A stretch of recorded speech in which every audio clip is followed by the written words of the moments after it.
Hello, listeners.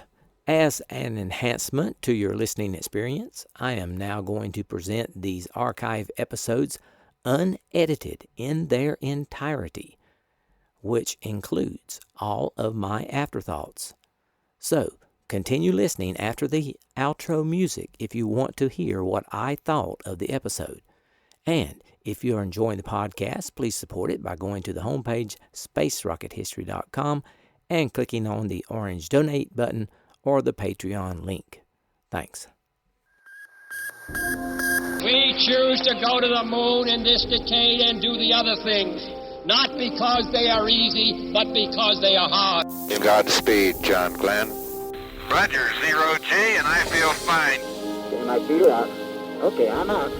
How does it feel for the United States to be the new record holder? At last, huh? When that baby lights, there's no doubt about it. Liftoff. We have a liftoff. 32 minutes past the hour. Liftoff on Apollo 11. Listen, Tranquility Base here. The Eagle has landed. That's one small step for man, one giant leap for mankind.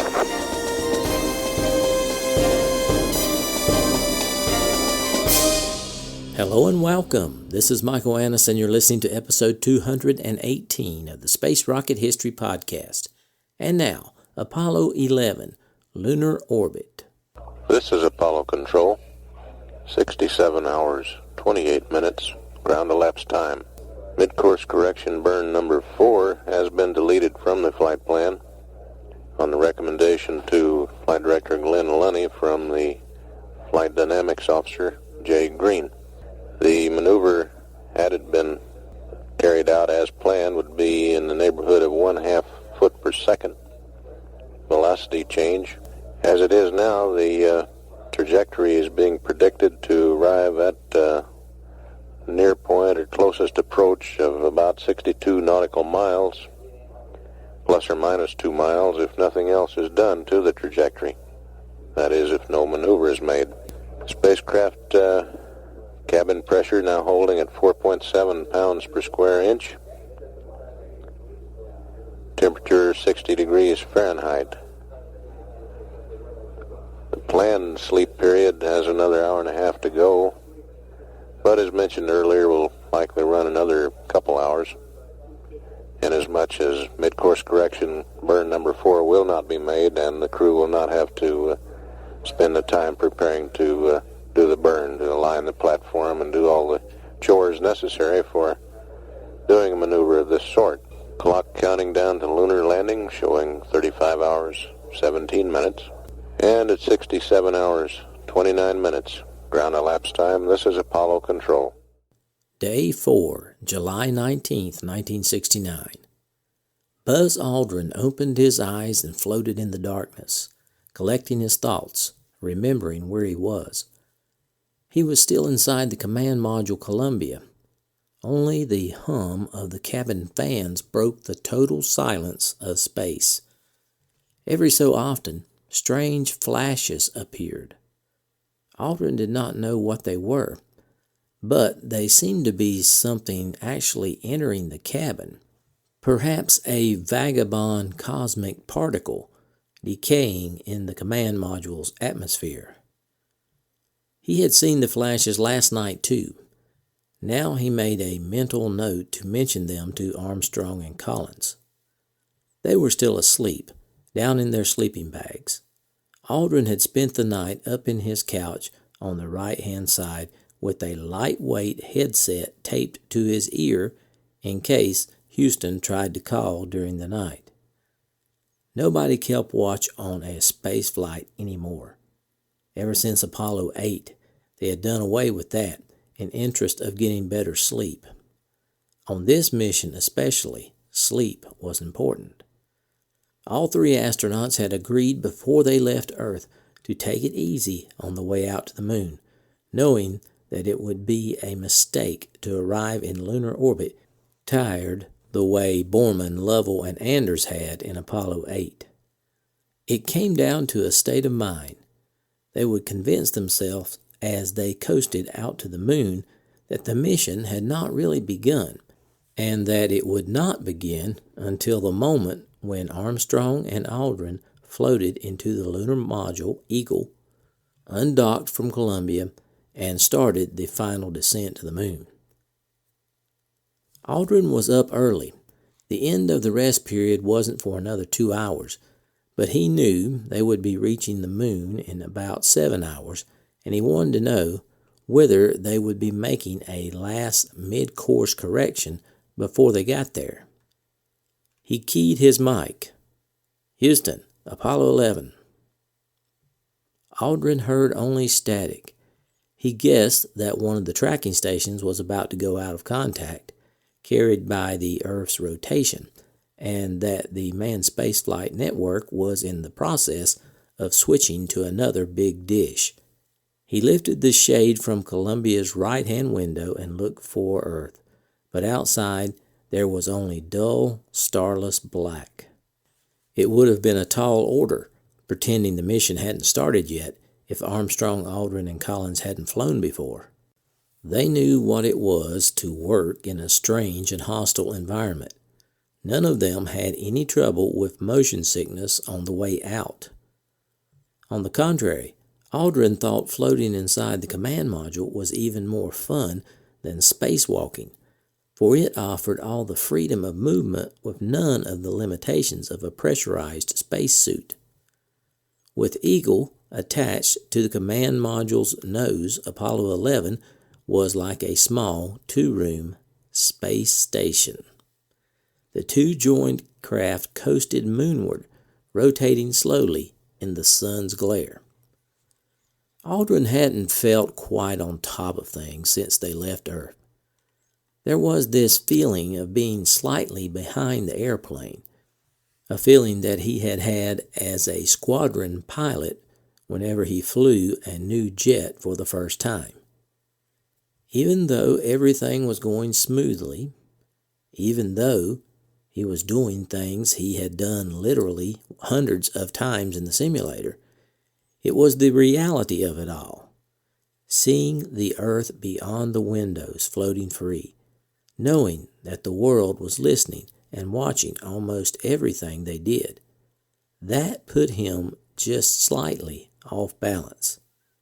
And there was always another performance ahead, whether it was a mid-course correction burn or a television show. Aldrin keyed his mic again. "Houston, Apollo 11. This time there was an answer. It was Ron Evans, the Capcom, who was working the night shift. With the three of them asleep, Evans' shift got pretty dull, and he sounded glad to make contact. He told Aldrin the trajectory was so good that there wasn't going to be a mid-course correction, and he could go back to sleep for another couple of hours. So Aldrin settled in and tried, without success, to sleep again. After a few minutes, he was aware of some activity beneath the couches. Armstrong and Collins were awake. Instead of 9 hours sleep, Collins got 7, and fitful ones at that. Armstrong and Collins shed their lightweight sleeping bags, emerged from behind the seats, and the three men began the business of their 4th day in space. Fuel cells needed to be purged, there was breakfast to fix, and there was an unspoken but undeniable tension in Columbia's cabin. Despite their concentrated attempt to conserve their energy on the way to the moon, the pressure was overtaking them. Each of them could feel it. The ruse was getting harder to pull off. They were about to put their lives on the line. Armstrong, Aldrin, and Collins had not seen the moon on the way out, but according to the flight plan, they were supposed to take pictures of it a few hours before breaking into lunar orbit. As they finished breakfast, a sudden darkness came around them for the first time in 3 days. And also for the first time in the flight, the sky was full of stars, too many to count, each with a steady gem-like brilliance. They had flown into the moon's shadow.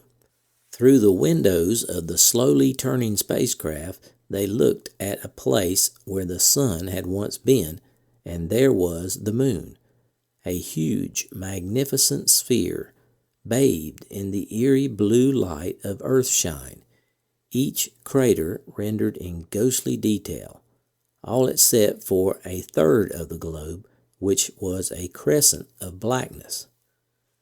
As their eyes adapted to the darkness, they saw that the entire moon was set against a gigantic ellipse of pearly white light, the glowing gases of the sun's outer atmosphere, which stretched beyond the moon into the blackness.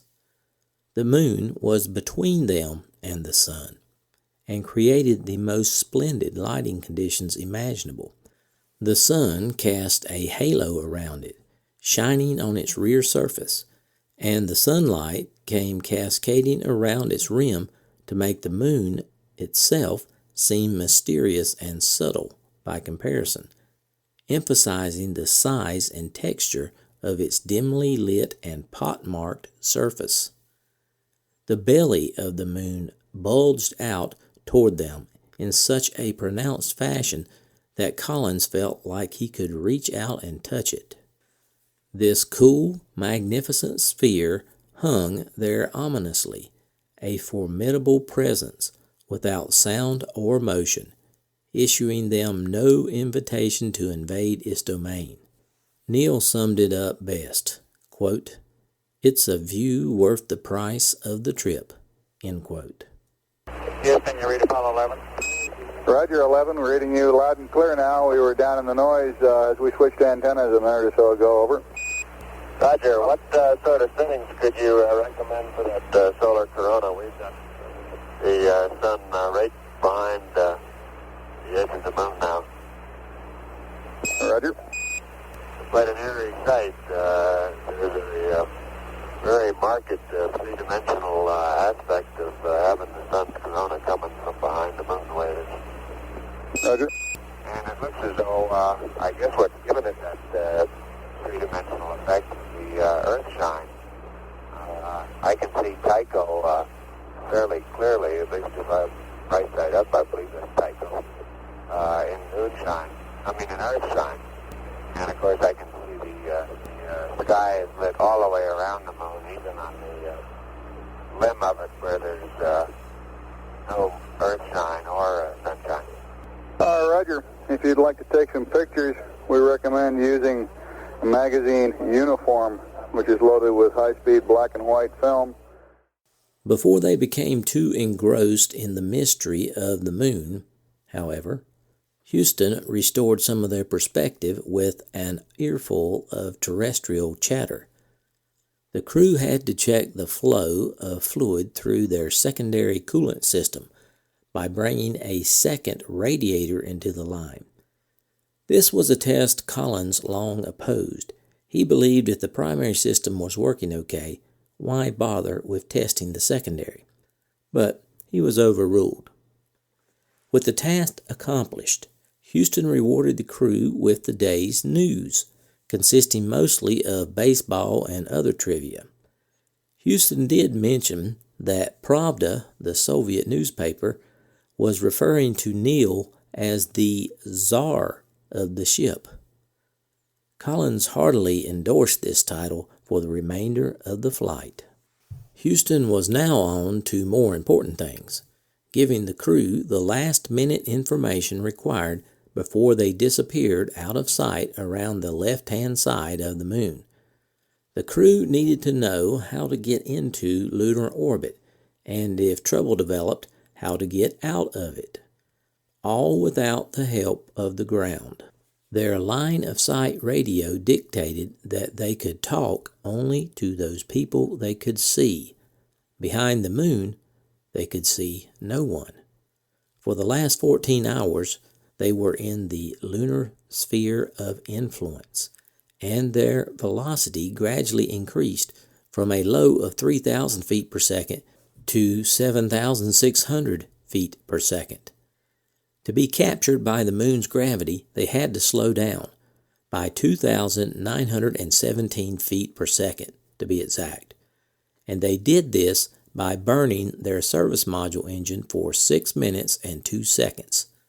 This was known as LOI-1, or the first lunar orbit insertion burn. This burn would put them in an elliptical orbit around the moon.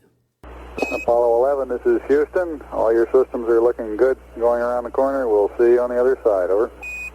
Everything looks okay up here. And we've had loss of signal as Apollo 11 goes behind the moon. We were showing a distance to the moon of 309 nautical miles at LOS, velocity 7,664 feet per second. Weight was 96,012 pounds. We're 7 minutes, 45 seconds away from the LOI number 1 burn, which will take place behind the moon, out of communications. As the crew eased on around the left side of the moon, Collins marveled again at the precision of their path. They had missed hitting the moon by a paltry 300 nautical miles at a distance of nearly 250,000 miles from Earth. And don't forget, the moon was a moving target, and they were racing through the sky just ahead of its leading edge. When they launched, the moon was 40 degrees of arc, or nearly 200,000 miles behind where it was now. And yet, those big computers in the basement in Houston didn't even whimper, but belched out super accurate predictions. As they passed behind the moon, they had just over 8 minutes to go before the burn. They were super careful now. They checked and rechecked each step several times. It had to be perfect. Just one digit in the computer out of place could send them into a lunar mountain or turn them and send them into the orbit of the sun. This is Apollo Control. It's 75 hours, 49 minutes.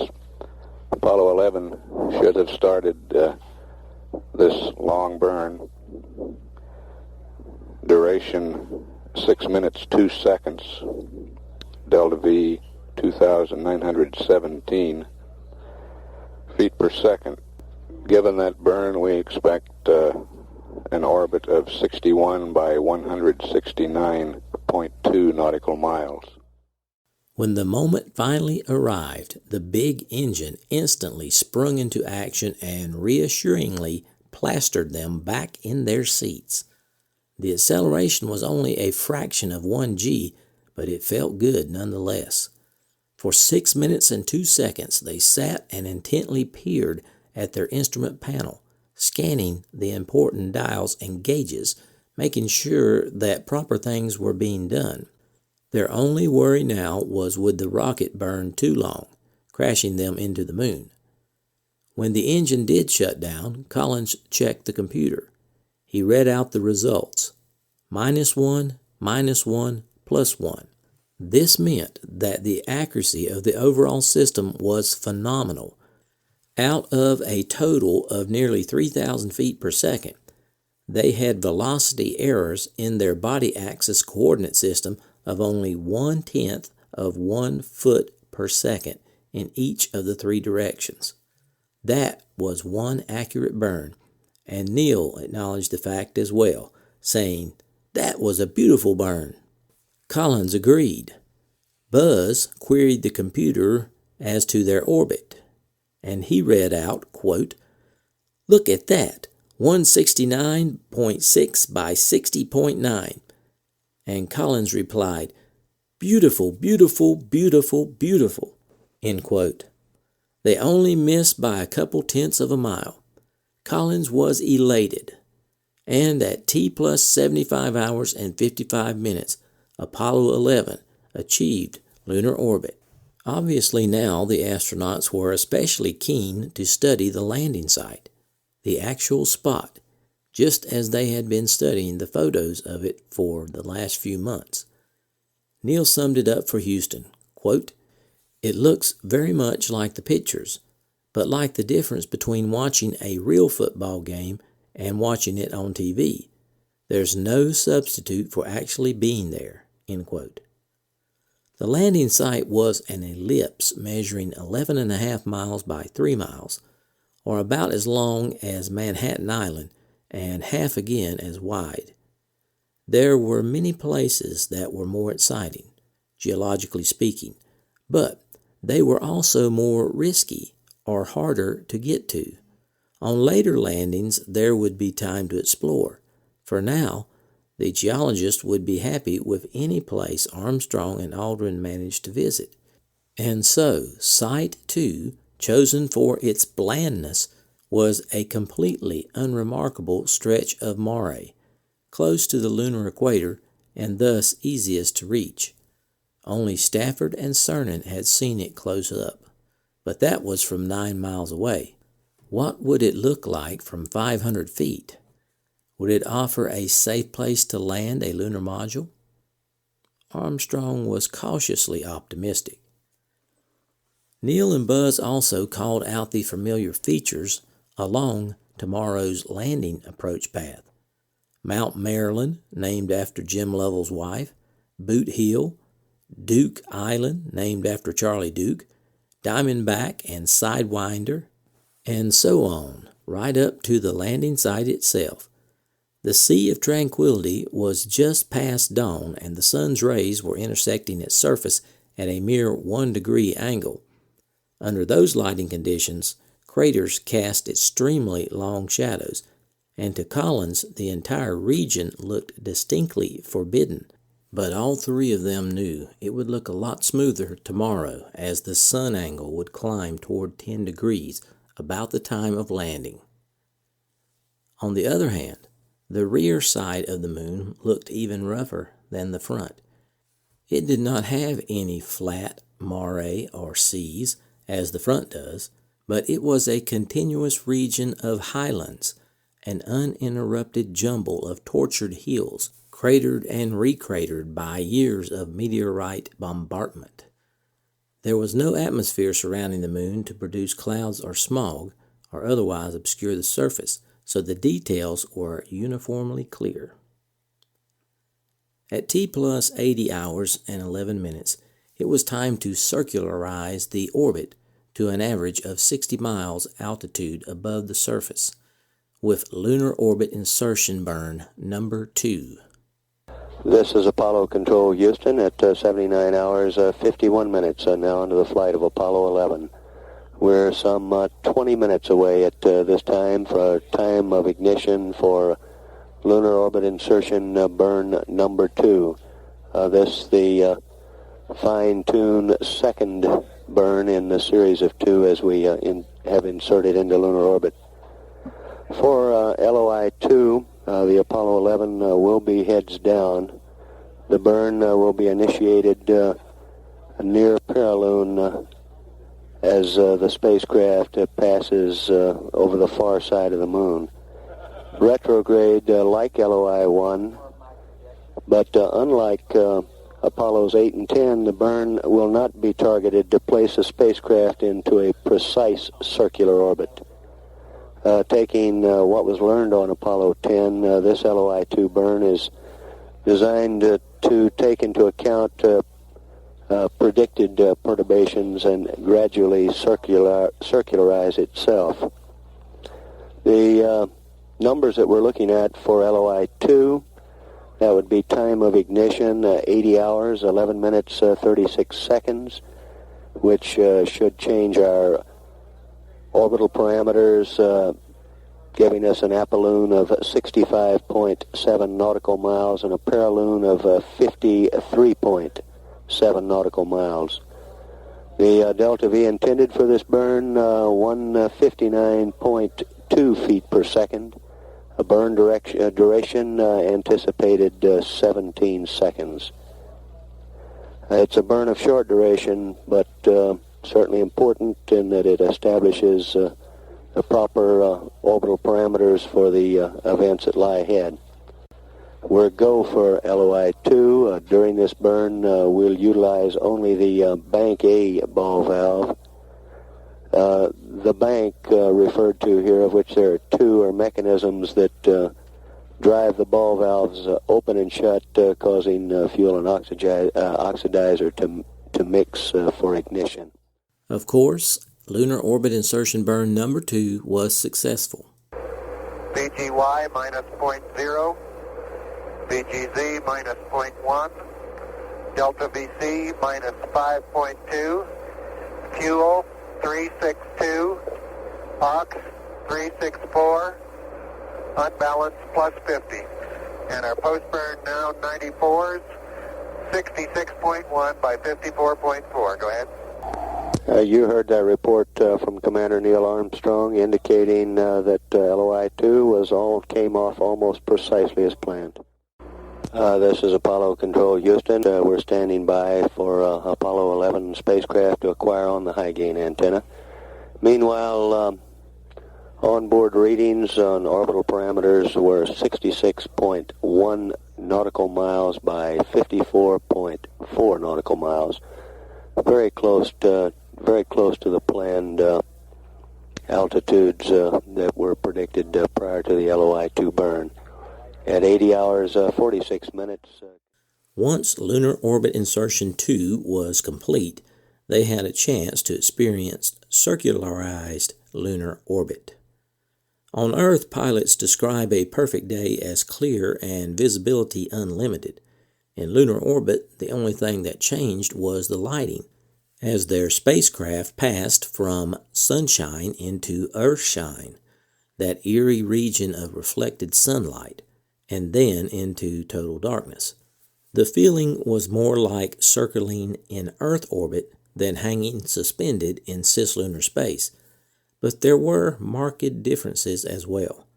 First, they were traveling at only 1/5 as fast as they would in Earth orbit because the Moon has much less mass than the Earth and therefore produces a weaker gravitational pull, which in turn meant they required a slower orbital velocity to counterbalance this gravitational force with their own centrifugal force. However, since the Moon is smaller, they got around it almost as fast as the Earth, taking 2 hours for one orbit instead of 90 minutes. Also, they were in a lower orbit. You can't orbit the Earth at 60 miles because of its atmosphere. And finally, they felt a noticeable sensation of speed. One of the mysteries from Apollo 8 and 10 involved the color of the surface of the Moon. 8 had said the Moon was simply black, gray, and white, while Apollo 10 had said black, brown, tan, and white. And the Apollo 11 crew were to arbitrate that issue. They discovered a bit of truth on both sides of the argument. It seemed to depend upon the angle of the sun. At dawn and dusk, they voted with the Apollo 8 crew. It was dark gray with some white, but no other colors, a darkened monochromatic plaster of Paris. On the other hand, near noon, the surface assumed a cheery rose color, darkening toward brown on its way to black night. They voted with Apollo 10 in the late morning and early afternoon. They reported this to the ground. Hello, Apollo 11, Houston. We're wondering if you started into the LEM yet, over. We have the SAM hatch out, the drogue and probe removed and stowed, and we're just about ready to open the LEM hatch now. Roger, thank you much, Neil. We'll be standing by. Late in the day, at T+ 81 hours and 22 minutes, while Aldrin went in the lunar module Eagle to make systems checks, Armstrong lingered at Columbia's window, hoping to glimpse the landing site itself. Below, a crater called Moltke, only a few miles wide, glowed in the light of lunar dawn. Around it, the mare was cut by flat, narrow valleys like desert roads. Just to the north, almost enveloped by night, lay the place where he and Aldrin would try to land. Collins asked, "Can you see the landing site?" Armstrong peered down among the long shadows. "I'm not sure," he said. Suddenly, he and Collins heard Aldrin's voice in their headsets. "I can see it," Aldrin said from inside the Eagle, contained excitement in his voice. "I've got the whole landing site here." After a moment, Armstrong and Collins could see it too, barely emerged from shadows. From this height, landing site 2 was tiny, but it was possible to make out some details. After checking out the lunar module, Aldrin and Armstrong returned to the command module for dinner. During dinner, Collins remarked, quote, "Amazing how quickly you adapt. Why, it doesn't seem weird at all to me to look out there and see the moon going by, you know?" End quote. But behind his calm words, Collins harbored unspoken concerns for his crewmates. He could not tell whether they felt anxiety, for they seemed entirely relaxed. Of the three of them, Collins was least comfortable with the risk they were undertaking. He was most conscious of the fallibility of complex machines. Collins had come to see the flight as a long and fragile daisy chain of events, and was only too aware that at any time the chain could break. Now he felt something like an anxious parent with two children about to go on a long trip. He offered to take the watch for the night, encouraging Armstrong and Aldrin to sleep underneath their couches. As his crewmates readied their supplies for the next morning, Collins said flatly, quote, "I thought today went pretty well. If tomorrow and the next day are like today, we'll be safe." End quote. This day was about over, their fourth day out from the Earth, and now they only wanted to rest.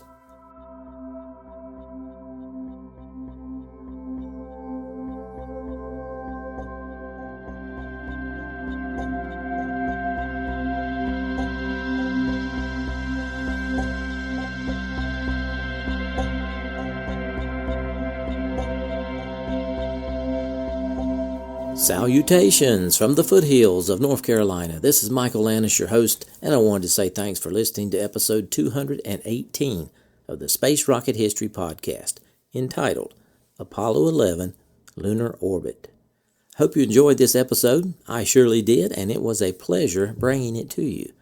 I want to give a big shout out to all my long-time listeners. Thanks for staying subscribed, and extend a warm welcome to my new listeners.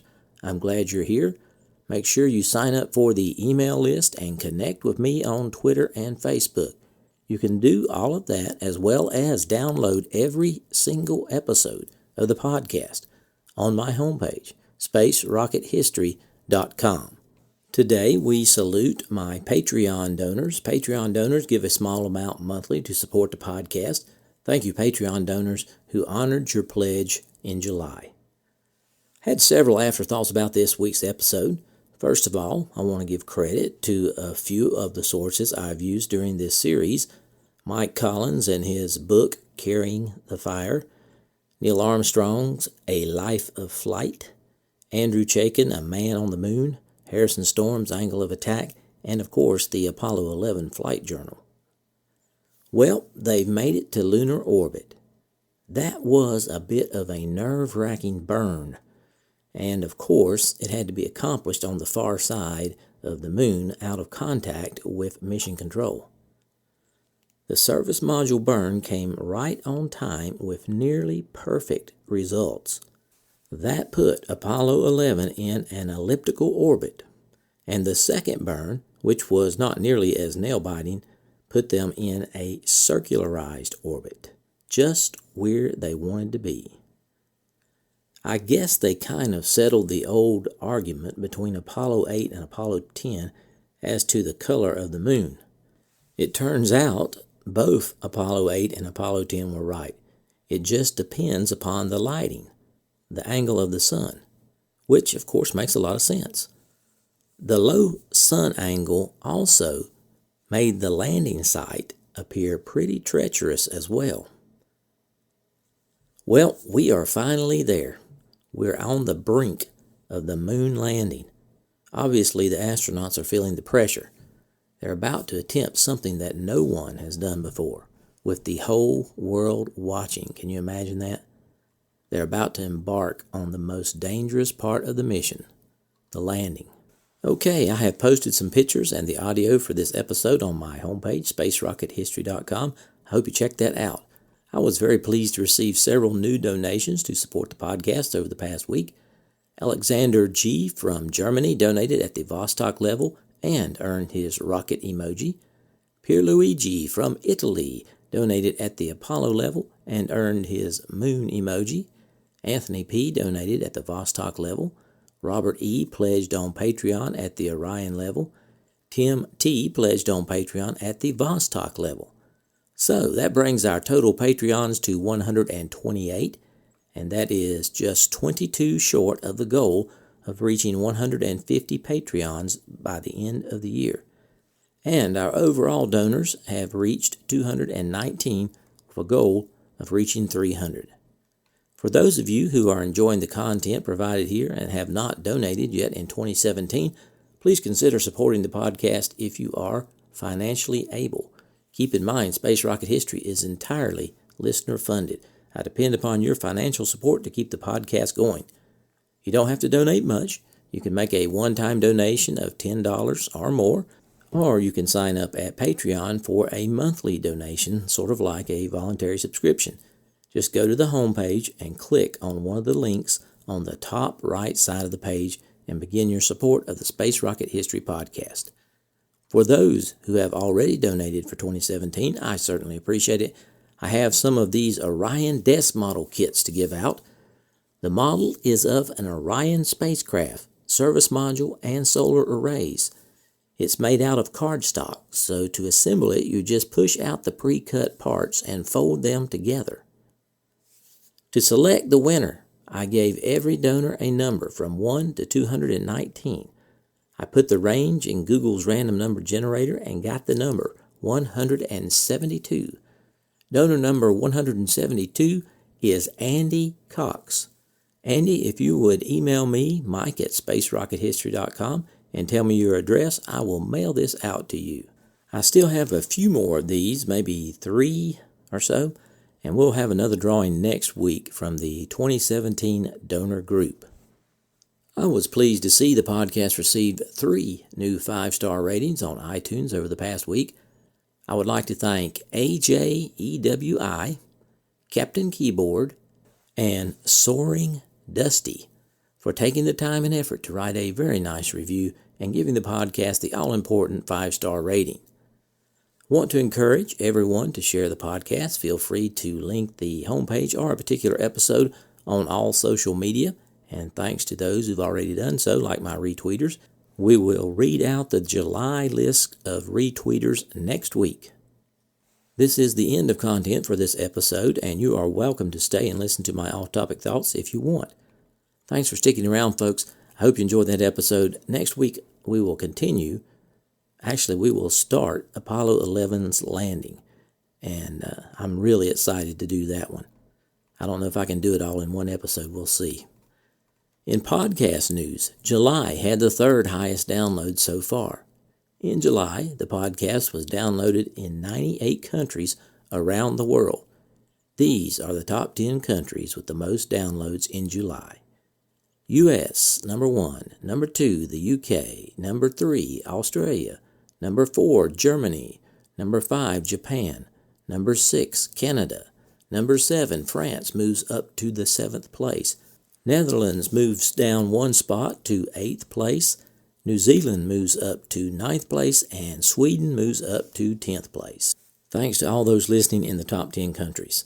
In personal news, I wanted to let everyone know that Mrs. SRH came through her wrist surgery fine.